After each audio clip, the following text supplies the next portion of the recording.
Welcome to another episode of Mike's Money Picks. Today on the podcast, we bring down the Tuesday, December 26th slate of college football ball games for DFS purposes on DraftKings and FanDuel. We're sitting here recording this on Christmas night, and I hope everybody out there had a very merry and wonderful Christmas. It's been a pretty crazy season for us, having the first Christmas with the little one, got a 4-month-old daughter, well, almost 4 months old now.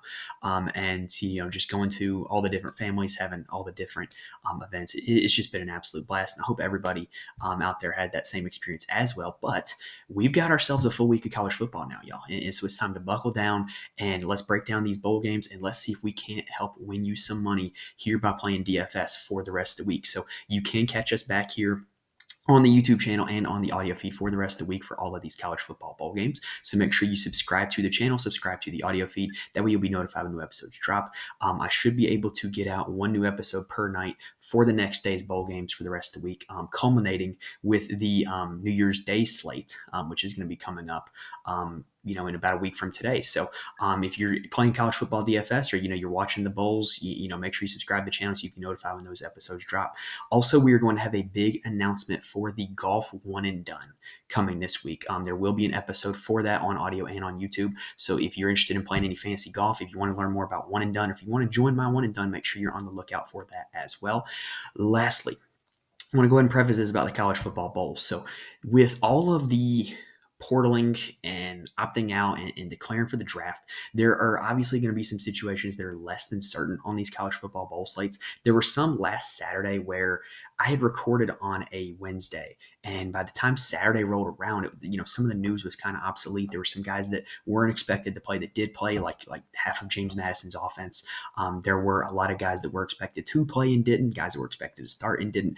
So I just want to get this out there. I'm doing the best that I can with the information that I have. If there's something that I'm speculating about, I'll make sure to mention that I'm speculating about it. If there's something that I know for certain, I'm going to make sure that I get it out there that I know for certain. So I don't want to be steering you guys the wrong way, but at the same time, I hope you guys understand that a lot of these college football depth charts are very fluid for this bowl season. So fortunately, this Tuesday slate, there's not a whole lot of that to deal with. And so we've got ourselves a 3-game slate here on Tuesday. So we're going to break it down game by game. I think that'll be a little bit more efficient for a smaller slate where we can kind of get a good look at every single aspect of these 3 games. So we're going to start things off by breaking down the Quicklane Bowl. So without further ado, let's go ahead and dive into the breakdown. All right, so let's kick things off here with the Quicklane Bowl. It is being played in Detroit at 2 p.m. This is Bowling Green taking on Minnesota. The total of this game is 39.5. Minnesota is 3.5-point favorites, according to our friends at FanDuel Sportsbook. That means that this game is implied to be about 22-18 in favor of Minnesota. I never do half points on the implied totals just because you can actually go out and score a half point. So about 22-18 is the expected score of this one. This would be a game that I think if you're looking at this 3-game slate, I think you can cross this game off altogether. The other 2 game environments are much better than this one, and I'm not going to be going out of my way to get guys involved in this game when the total is about 20 points less than the other 2. If you're looking for any kind of indication that this is going to be a high-scoring game, I just don't think there is any. These 2 teams played in 2021 in the regular season, and it was an upset victory in favor of Bowling Green 14-10. Now, obviously, these 2 teams are a whole lot different now than they were in the 2021 regular season, but it still just there's nothing that indicates that this is going to be a high-scoring game. These 2 teams don't really play high-scoring games. They love to run the ball a lot. They don't play at a fast tempo. They're just not very high-powered offenses. Now, at the quarterback position, Bowling Green kind of even makes it harder to play a quarterback there. They start Connor Bazelak, who has been not terrible. Like, he's a guy that we played every now and then in Maction, and he didn't really have any boom weeks in Maction, but didn't really have a whole lot of dud weeks either. The problem is that they play Camden Orth in running situations, and they bring him in as kind of a running quarterback, and so Camden Orth can really eat into the potential for Bazelak because he can come in and vulture touchdowns from him, which is not what you want, especially in a game where there's not going to be that many touchdowns scored anyway. So because of that, I think you can really I'm probably just going to be avoiding the Bowling Green quarterback situation, if I'm being honest. There's no indication that they're going to play one guy all of the snaps, and it just makes them both really hard to play. Now, on the Minnesota side, the Greek rifle, they called him, Aiden Kaliakmanis, I believe I'm pronouncing that correctly, has already entered the transfer portal, which means that Cole Kramer is going to be the starter. He has attempted one pass on the season, so we know very little about him. What we do know is that Kaliakmanis was not super effective. He was priced at about 5,800 on DraftKings, just like Cole Kramer is. Didn't really have a whole lot of success this season, so I don't see any indication that there's going to be a whole lot of success for Kramer if he couldn't beat out Kaliakmanis for the starting job anyway. Now let's talk about the running back position because this does get a little bit interesting. So Darius Taylor was the lead back for Minnesota before getting hurt in week 8, and he was pretty good, right? Like he had 3 games in non-conference play. In the UNC in the Eastern Michigan game, he had over 25 fantasy points, over 35 fantasy points against Northwestern. He hasn't played since then. He's announced that he's coming back for next season, but I don't think that's any kind of indication that he's playing this game. Now, the guy that has been playing in his place, though, is Jordan Newman. And Newman has been pretty solid. He's been kind of the guy since Darius Taylor went hurt. He's had at least 16 carries in each of the last 5 games. His fantasy scoring has been a little volatile, though. He's been over 20 fantasy points in 2 of them with 21.9 and 35.4. But he's been in single-digit fantasy points for the other 3 of them as well. So you're looking at a guy with a solid workload and a solid ceiling. I think there's definitely worse options than Jordan Newman. And at only $4,800 on DraftKings, that's a very affordable price tag. Sean Tyler, who's actually a MAC transfer, so he's used to playing against Bowling Green. He is the backup. I think there's a little bit of upside there. Maybe, I don't know. He's only 3,500, and I could definitely see him getting some carries in this game because literally every other running back on Minnesota's roster is in the portal. So it appears to be those 2 guys there. I think Newman is actually playable. Minnesota is a team that's going to run the football. Believe it or not, out of all of the teams in FBS college football, if you exclude the service academies who run triple option, Minnesota has the highest rush rate out of any other team.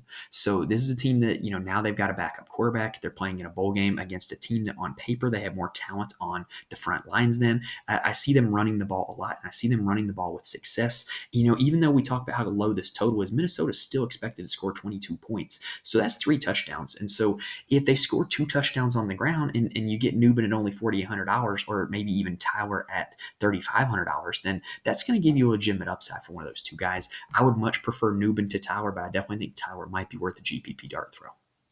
Now for Bowling Green, Terrion Stewart is a pretty good running back for them, and he's listed as a game time decision. We do not really know if he's going to play or not. He has not played since week 10, so I just don't really know what to expect with that. Teron Keith, who has been their backup, is already in the portal. They went ahead and took him off of the DraftKings pricing, so you can't even play him at all. But it appears that the starter, and I'm speculating here. I really am speculating. I think it's going to be Jason Patterson. He has been the guy who has gotten more attempts in the last few weeks outside of Teron Keith, who's already in the portal. So I think Patterson is going to end up being the guy. You might see some Payshawn Wimberly as well. But it appears to be those 2 guys if Stewart is not able to go. Terrion Stewart's able to go. I'm pretty interested in it. But if he's not able to go, I definitely think that Jason Patterson might be a guy that you can play and get a little bit of value as well. Bowling Green is not a super run-heavy team. They rank 30th in the nation in pass rate, so they're not exactly a team that's going to go out of their way to run the ball, I don't think. And I would personally, even if Stewart's active, I have a hard time getting to any of these Bowling Green guys at running back. Now, let's go ahead and talk about the wide receivers, though, because there is one guy that I'm very interested in, and that is Daniel Jackson of Minnesota. He is their wide receiver 1. He averages over 3 times value for his DraftKings salary in a game. He has 6 games this season of over 20 fantasy points or more, and he's shown the ability to have big games without the quarterback having a big game alongside him just because he dominates this passing offense so much. And so at only $5,600 on DraftKings, I think he's got a lot of upside. Now, the rest of this Minnesota receiving core, Corey Crooms Jr. Has declared for the draft but is playing in this game. Chris Ottman-Bell has kind of seen some usage here at the tail end of the season. He was their anticipated number 1 receiver heading into last year and has been dealing with a lot of injuries since then. So he's a guy that has a little bit of talent that has a chance. And then Brevin Spanford is their tight end who plays a lot of snaps, sporadic usage in the passing game there. Those are the guys that are going to be on the field for Minnesota. So that's at least a little bit of certainty. The guys that are going to be out there running the routes.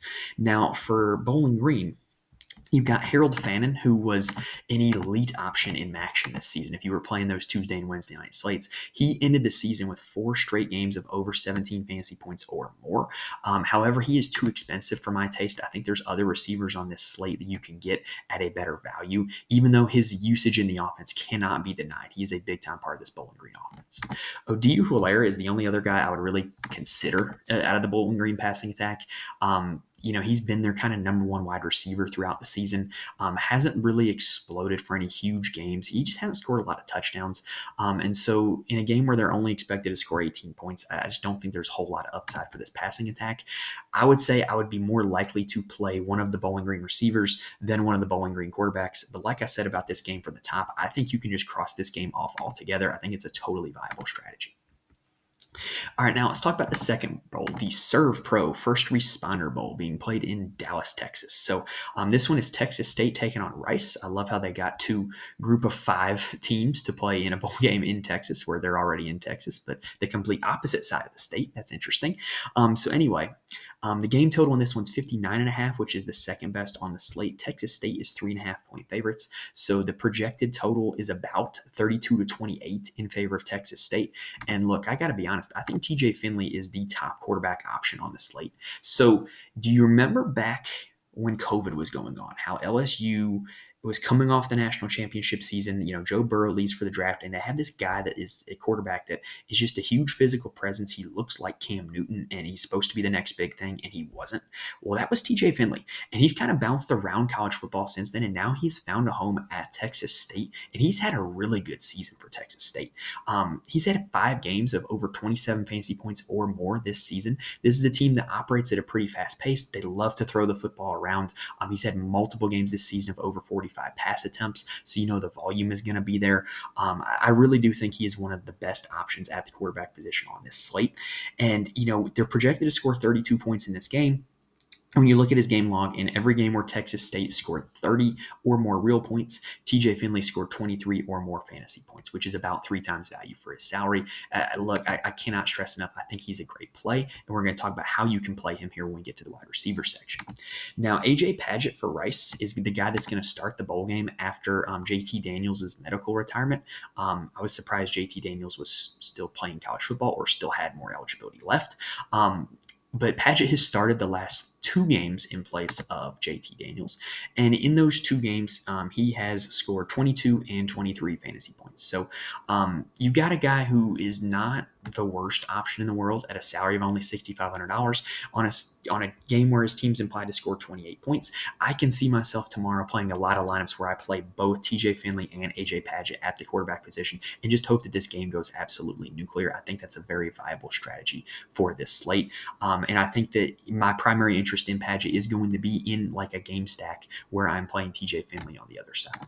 I do like AJ Padgett as a play, though. Now, let's go ahead and talk about the running backs. So Ismail Mahdi is a guy who has also been a very productive player for Texas State this season. The good news is he's pretty much the only running back they use, so you don't even have to worry about him getting a whole lot of carries, Vulture. He averages about 17 attempts, 100 yards, and 1 touchdown per game, which is going to give you about 19 fantasy points per game, which is about what he averages on DraftKings.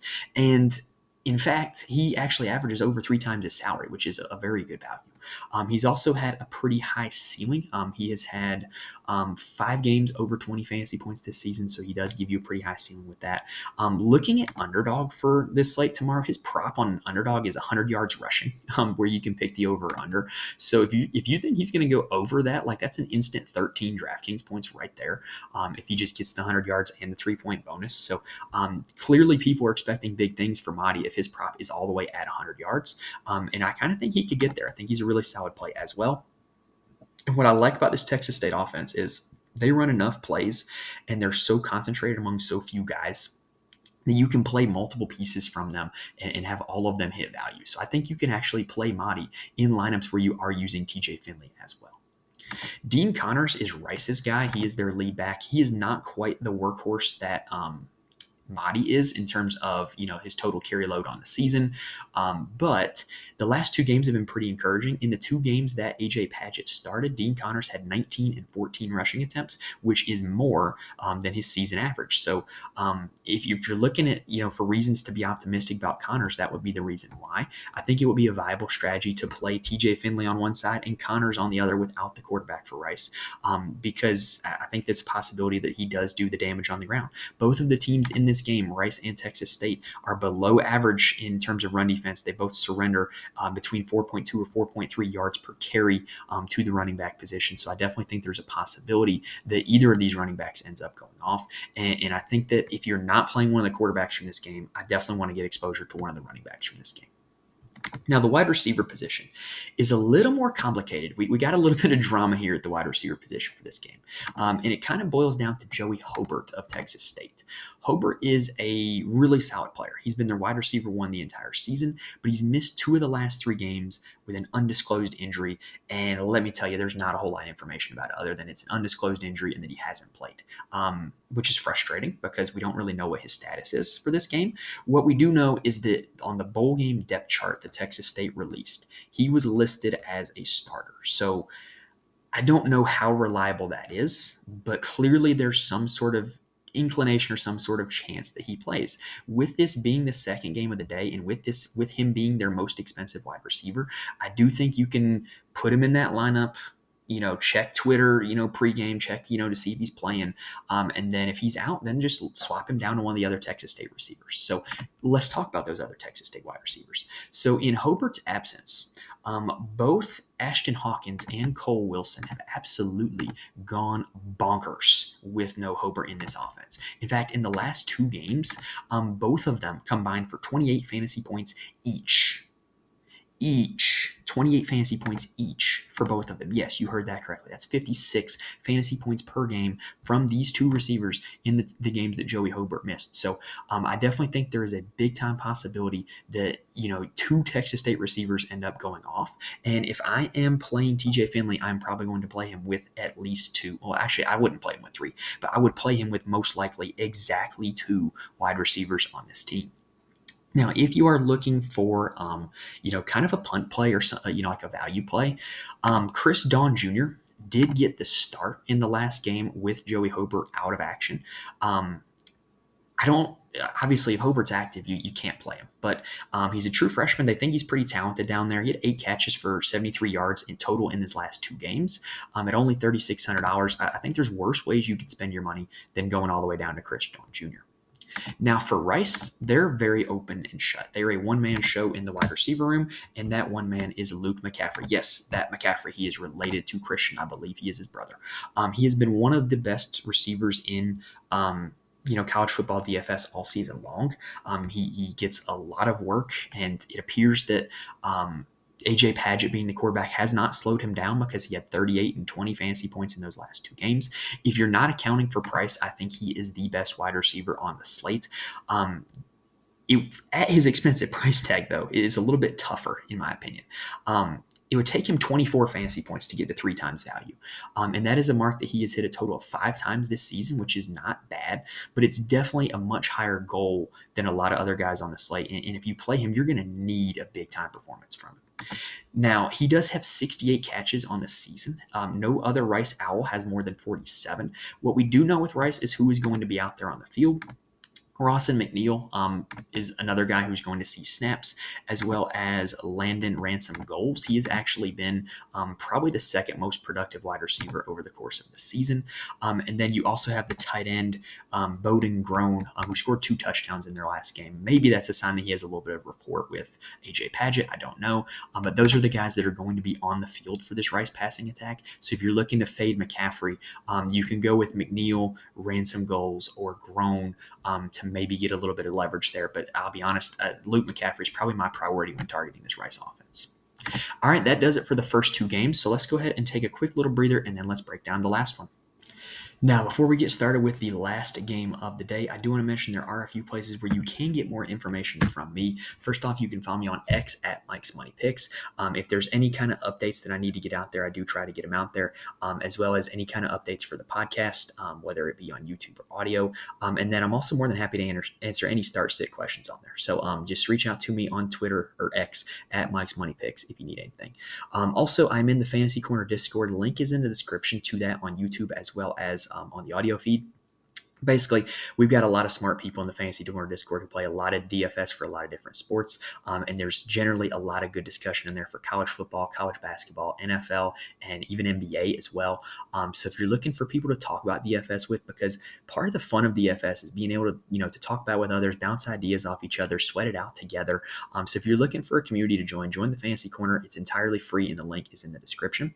And then also, I do write a full slate article for every college football and college basketball slate on my Patreon, patreon.com/Mike's Money Picks. I profile my core plays as well as kind of my attack strategy and how I'm building lineups for the slate. I'm not going to sit here and guarantee that you can win like instant money just by reading my picks and playing them.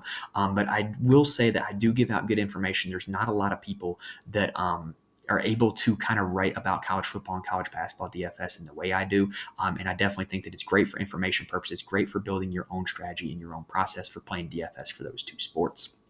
Lastly, if you're looking to try anything new this bowl season, or maybe January 1 when maybe some laws out there are changing, head on over to signupexpert.com/Mike's Picks. What SignUpExpert does is they give you the best offers and promo codes for new users on any DFS, player prop, or sportsbook site. I know Underdog is on there as well as all major sportsbooks as well. So if you're looking to try something new, get yourself that best offer, that best promo code at signupexpert.com/Mike's Picks. It also shows me some support by using my links on there as well. All right, so now let's go ahead and talk about the last game of the day, which is the Guaranteed Rate Bowl. Y'all, I used to, like when I was in high school and college, I could tell you where every bowl game was played, the stadium it was in, what conferences could go there. I can't do that anymore. It's too much to follow. I know when I was at Charlotte, my senior year, we were actually really close to getting bowl eligible. I didn't play for the team, but I worked in video, and we were hoping to get to the Bahamas Bowl. That was the one that everybody wanted to go to. Because obviously who doesn't want a vacation to the Bahamas, right? Anyway, I digress. So the Guaranteed Rate Bowl is between Kansas and UNLV. It has the highest game total of the day. Total is 67.5. Kansas is 12.5 point favorites, meaning that the total is implied to be about 40-28 in favor of Kansas. That makes Kansas the highest projected total on the slate by about 8 points. And it's an offense that you're definitely going to want to get a piece of. Now, why is this game such a high total? Well, I think you have two teams that operate at a fast tempo. You have two teams that what they do well matches up with what the other defense does poorly. And so I think that this is a game that could absolutely go bananas, but not exactly bananas in the way that I would stack up most games. So here's what I mean by that. Let's talk about the quarterback position. So Kansas is a team that's fairly intact. They haven't had a whole lot of opt-outs or transfers. Jason Bean is the guy that I would expect to start, and the dude has a really weird game log. I do not like the price tag he is at on either site, DraftKings or FanDuel. He's priced like he's Jaylen Daniels, and he's not. That's just not who he is. And he's just very volatile. Now, would it shock me if Jaylen Daniels came out and started this game? No, but I'm telling you, I'm expecting Jason Bean to be the starter. So with Bean, he has had some really weird games, right? Like he only has 2 starts where he scored over more than 20 fantasy points. However, in those 2 starts, they were both 37 fantasy points or more. He is not used as a runner very often, but when he does, he has a tendency to break off long runs. He broke off a 38-yard touchdown against Oklahoma and a 50-yard touchdown against Cincinnati. So with Jason Bean, what you really want for him to hit his ceiling is a lot of touchdowns or for him to hit a home run rushing play. And that's just, I don't know, I don't think it's a likely outcome. And he's priced at a point where DraftKings thinks it's a likely outcome. So I don't know what to make of him. I would prefer to play Finley or AJ Padgett than Jason Bean just because of where he's at in terms of his price tag. Now, on the UNLV side, it's going to be Jaden Mayava as the starter, and he's another guy kind of in a situation like Bean, except a little bit different. He's been pretty consistent in terms of his fantasy outputs. He's had some really good fantasy output games. He's been over 3 times value 5 times this season. He's been super consistent in terms of that, though he hasn't really had a ceiling game or a game over 28 fantasy points. This is also an offense that loves to run the football, though. So you don't see a whole lot of passing volume for Mayava very often. He's only thrown 30 or more passes in 3 games this season. So what you would expect for Mayava, I guess, for him to kind of have a really productive fantasy day is you would need him to get a lot of touchdowns, or you need him to, do a lot with his legs, which is not something he does very often. There's just a very narrow pathway for him to scoring a lot of fantasy points with them being a low volume passing attack and him not being the best runner in the world.